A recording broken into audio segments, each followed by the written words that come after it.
trop extra pour être ordinaire de Jérôme. Voilà l'histoire vraie de vrai, à peine romancée d'un téléphone portable.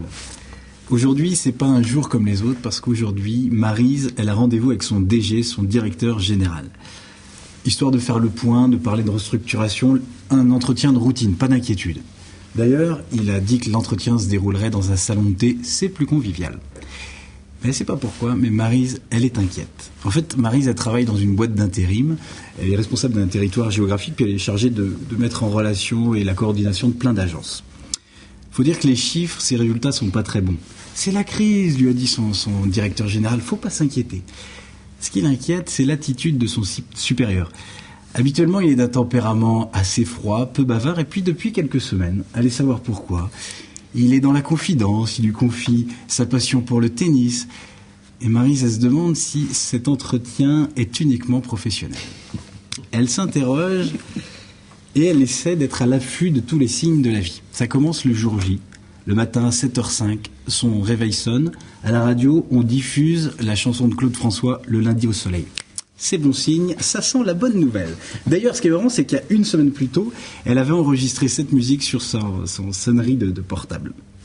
À 7h10, elle prend sa douche, et là, ça sent la bonne nouvelle, parce qu'habituellement, le rideau vient toujours se coller à sa peau, et là, pas du tout cette journée-là. Le petit-déj se passe bien, petit bémol, elle fait tomber sa tartine.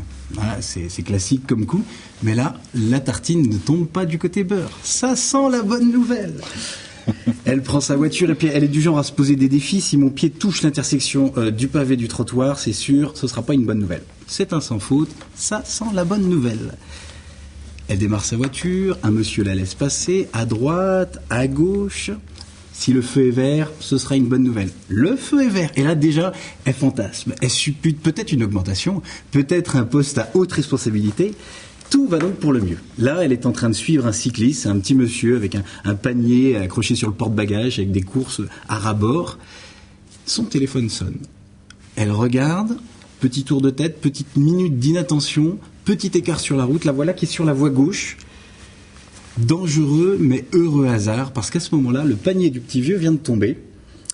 Elle l'a évité de justesse, et d'ailleurs, s'il n'y avait pas eu ce petit écart, sans doute qu'elle aurait écrasé les courses du panier, et peut-être même heurté le petit vieux. Le petit vieux se met à ramasser tout ça, puis il la félicite pour ses réflexes automobiles, et puis il lui offre une salade. Ah non, mais ça sent la bonne nouvelle. Elle remonte dans sa voiture, elle regarde le SMS qu'elle a reçu. En fait, c'est son DG qui lui a écrit « Des soucis de voiture ce matin, je dépose mon fils à l'école, aurai un peu de retard, veuillez m'excuser. À tout de suite, pour moi ce sera un thé avec croissant et petite pâtisserie de votre choix, point de suspension, point d'exclamation. » Elle se dit non, alors là cet entretien, ce message est très mystérieux. Elle arrive au salon de thé, elle commande, pour lui faire plaisir, un petit assortiment de pâtisserie. Et puis, autour d'elle, il y a plein de monde, et il y a deux personnes à la table d'à côté qui viennent de s'installer. Le monsieur vient de poser son téléphone portable à droite de la table de la tasse de café. D'ailleurs, je me dis que souvent, bientôt il y aura une règle hôtelière, le téléphone se posera à droite de la tasse de café. Le téléphone sonne, il regarde s'il prend la communication, il la prend, et en fait, il explique qu'il a eu un copain ce week-end, que peut-être il a un entretien d'embauche, il parle d'agence intérim. Ah, Maryse tend l'oreille. Elle essaie d'écouter, de comprendre la conversation, quand tout d'un coup, son propre téléphone sonne. Un SMS de son DG. « Ça y est, chérie, j'ai déposé Valentin à l'école, j'ai vu l'instit pour la sortie, il n'y a pas de problème. Bon, je suis à la bourre, j'ai rendez-vous au salon de thé avec une responsable d'agence, je dois la virer, et je dois la convaincre de démissionner. C'est le sale boulot, j'aime pas ça. Alors tu promets, tu penses à moi, on se retrouve à midi. » Voyez-vous, il y a des erreurs de destinataire qui sont bien lourdes. Maryse, elle se lève, elle paye l'addition et en passant devant la table, elle prend la petite cuillère et elle écrase les pâtisseries. Elle laisse le portable qui est un portable professionnel avec le SMS affiché. Eh ben, je peux vous dire qu'on vit une époque moderne formidable et croyez-moi, il n'y a pas que dans les chansons de Claude François que le téléphone pleure.